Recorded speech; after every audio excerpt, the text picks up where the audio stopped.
I have the feeling that most schools do their best to keep their students stupid.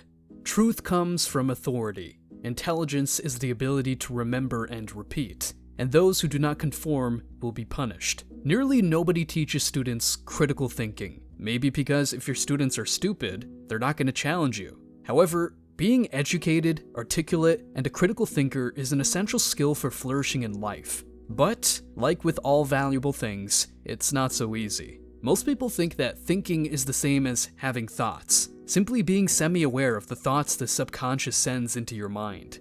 Everybody has thoughts, but this isn't a skill. The skill is to actively listen to these thoughts and create counterpositions that disagree with each other. So, in some sense, you have to be at least two people at the same time to be an effective thinker. This is my thinking process in a nutshell. I have a problem I want to solve or a question I want to answer. So, I let different parts of me take different positions and lay out different arguments. But because my knowledge horizon is usually very limited, I get input from other sources, usually podcasts, books, or the opinions of people I know, so that I get even more perspectives. You cannot rely on your experience when you have no experience, so I use the experience and ideas of others. I would say that 90% of my thoughts today probably come from other people I've listened to and learned from over the years. And at the end, after the different positions argued with each other, I have an output. This could be a new opinion I have or something I change in my life. And this whole process is a lot of fun when you think about things that interest you. I've never really learned this in school. Nobody explained to me what thinking actually is. Now, this process isn't really this step-by-step protocol, but rather a lifelong practice where learning, thinking, and output are a constant flow that keeps updating my beliefs and knowledge. And your best tool to support this process is writing, because writing is just formalized thinking. You take something you want to figure out, or, in my case, a topic you want to make a YouTube video about, and then you write about it. Then you realize that most of what you wrote is stupid. Then you read things, then you take a break and reflect, then you update your writing, and so on.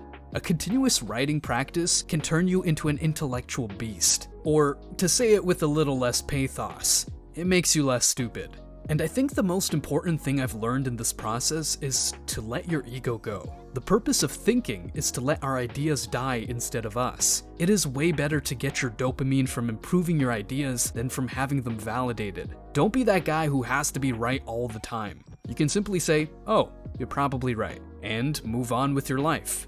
Everything else is childish and won't do you any good. I try my best to fall in love with certain ideas only to the extent where I can let them go when a more truthful idea comes my way. Long story short, I dare you to start your lifelong learning practice today. School demolished my passion for learning, but reading books revived it.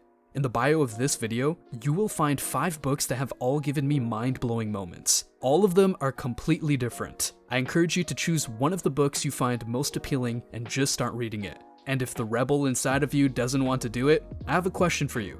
Do you really have something better to do? Something that is so utterly important that it comes before expanding your horizon and learning lessons that may stay with you for the rest of your life? If yes, fair enough. If not, you know what to do.